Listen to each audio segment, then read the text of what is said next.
오늘 포스코 퓨처엠이 이런 기사가 나오고 나서 어느 회사일까가 좀 궁금했습니다. 핵심 키워드는 일본의 배터리사라는 것이고, 그리고 새로운 글로벌 고객사라는 것입니다. 그래서 대상의 후보를 좀 골라봤을 때 파나소닉, 혼다, 그리고 토요타, 파나소닉 합작사인 PPES, 엔비전 ASC인데, 이 중에서 저는 혼다를 가장 먼저 배제를 했었던 이유가 뭐였냐면, 혼다는 이미 계약을 한 회사입니다. 혼다와 이미 양극재 합작사를 설립을 추진을 했었고, 심지어 그 과정에서 2년 연기되면서 좀 잘 안 풀렸어요. 그래서 이러한 문제들이 있는 상황에서 별도의 새로운 계약을 혼다와 했겠냐라는 생각이 좀 들어서 저는 혼다를 배제를 했었고, 정확하게 말하면 혼다는 자동차 회사인 것이지 이 일본의 배터리사라고 말하기는 좀 애매하잖아요. 그래서 저는 혼다를 일단 가장 먼저 배제를 했었고, 그 다음에 가장 가능성이 높은 건 파나소닉으로 봤습니다. 혹은 그 합작사인 PPES겠다 해서 1번과 3번으로 봤고, 4번을 배제를 했었던 이유는 뭐냐면 ASC가 엔비전이라는 중국계 자본이 개입되어 있는 회사가 인수한 회사입니다. 그래서 지금 사실상 일본에 소재지를 두고 있고 생산을 하고 있긴 하지만 사실상 중국 회사예요. 그래서 굳이 구태여 이 중국계 자본이 엮여 있는 회사와 계약을 했겠는가라는 생각을 좀 해봤습니다. 그래서 파나소닉을 먼저 가장 유력한 후보를 갖고 생각을 했었고, 심지어 이 파나소닉의 캔사스 공장에 대해서 좀 깊게 들어봤습니다. 지금 포퓨가 공장 갖고 있는 게 국내에 뭐 포항, 광양, 세종 이렇게 있지만 해외의 북미 지역에 특히나 얼티엄 셀즈가 있죠. 캐나다 지역입니다. 근데 이 캔사스 공장 같은 경우에는 파나소닉이 지금 이미 갖고 있고 25년도부터 돌리고 있는데, 영국 넥세온과 실라 나노테크놀로지스가 여기에 차세대 실리콘 응급제를 공급하고 있어요. 그럼 만약에 포스코 퓨처엠이 여기에 계약을 한다라는 것은 이들과 같이 경쟁을 할 수밖에 없다라는 거고, 그걸 긍정적으로 표현을 하면 파나소닉이 워낙 많이 필요로 하기 때문에 공급처를 다변화하려고 해서 이 넥세온과 신라가 이미 있는데도 불구하고 포스코 퓨처엠과 계약을 한 것이 아닌가, 이런 추정을 하기도 하죠. 하지만 이 넥세온의 규모가 생각보다 좀 크더라고요. 그러니까 이 넥세온이 응급제를 공급하기 위해서 핵심 원료인 모노실란을 가져와야 돼요. 근데 이걸 이미 OCI에서 공급을 받고 있습니다. 근데 OCI에서 공급받는 게 연산 1000톤 규모예요. 그게 5년간 700억 원 정도 규모인데, 지금 현재 넥세온은 이 캔사스 공장에 납품하려고 연간 한 수만 톤 정도의 실리콘 응급제 생산할 수 있게끔 공장을 짓고 있습니다. 그리고 신라 나노테크놀로지스도 꽤나 많은 양을 생산할 수 있다고 알려져 있고요. 근데 이 캔사스 공장의 연간 생산 캐파 대비해서 대략 계산을 좀 해보면 총 30GWh가 첫 번째 연도에 나올 가능성이 높아요. 그러면 1GW당 1100톤 정도의 흑연 응급제가 필요하다고 가정을 해봤을 때 총 30GWh 곱하기 1100톤을 하면 33,000톤입니다. 그럼 천연 흑연 응급제 가격이 좀 들쑥날쑥하긴 한데, 작년 하반기 기준으로 $4 정도 받고 지금 4.5에서 $5라고 좀 넉넉하게 추정을 해봐도 33,000톤 곱하기 675만 원 환율 감안해서 하면 한 2천억 원대나 2,227억 원 정도가 나옵니다. 그러면 포퓨가 과연 이 캔사스에 있는 공장이 2,227억 원을 이 두 회사랑 경쟁해서 나눠 먹을까라는 생각이 좀 드는 거죠. 심지어 이거를 광양에서 생산해서 보내는 것도 무리가 있을 것이고, 그렇다고 가지고 캐나다에 공장이 있잖아고 하기에는, 캐나다에 있는 이 얼티엄 캠 같은 경우에는 양극재 생산입니다. 저는 조사를 하다가 이 캔사스 공장은 아닌 것 같다. 그리고 뒤늦게 좀 안 건데 기사를 읽다 보니까 세종 공장에서 천연 흑연 응급제 생산해서 일본에서 제조되는 전기차용 배터리라는 겁니다. 그래서 일단 북미 지역은 아니겠구나, 혼다도 아닐 가능성이 좀 높겠구나 라는 생각이 들어서 그 다음 봤던 게 플라잉 플래닛 에너지 앤 솔루션즈라고 해서 PPES입니다.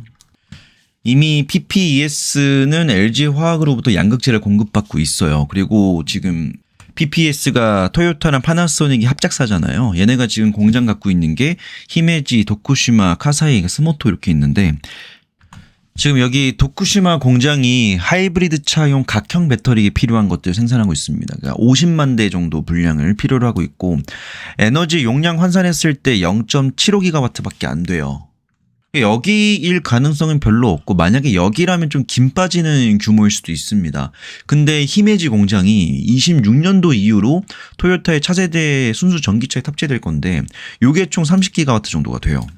그리고 심지어 필요한 게 고성능 전기차용 배터리 양산이 필요합니다. 그래서 여기에 들어갈 천연 실리콘 응급제라든지 아니면 차세대 실리콘 응급제를 납품할 수 있다라고 한다면 요거는 좀 사이즈가 클 수 있겠다라고 생각이 됩니다. 그래서 저는 만약에 이 계약이 PPAS가 맞다라고 한다면 뭐 카사이 사업소 아니고 스모토 공장 아니고 도쿠시마 공장도 하이브리드이기 때문에 아닐 것 같고 히메지 공장일 가능성이 높고 여기서 30GWC를 원하고 있는데 1GW당은 약 1100톤 필요하다라고 하면 이거 총 한 33,000톤 필요한 거잖아요. 여기서 필요한 게 천연 흑연이라고 한다면 뭐 $5,500를 톤당 계산해 봤을 때 한 2,500억 원 정도 규모가 예상이 됩니다. 만약에 이게 인조 흑연이라면 좀 품값이 더 많이 들어가지고 규모가 뭐 한 4,000억 원 정도까지 늘어날 수는 있는데 이미 기사에 나와 있죠. 이미 여기 천연 흑연이라고 나와 있기 때문에 아마 인조 흑연은 아닐 거고 천연 흑연을 납품할 것으로 예상을 해볼 수가 있겠습니다. 물론 여기에 납품되는 게 전부 다 포스코 퓨처엠의 응급제 물량으로만은 좀 어려울 거예요. 왜냐하면 지금 일본 내에서도 미쓰비시 케미칼 그룹이 있고 레조낙도 있고 만약에 뭐 탈중국화에 일본 기업들이 크게 신경 쓰지 않는다라고 했을 때는 뭐 BTR 같은 기업들도 개입할 수 있는 거고요.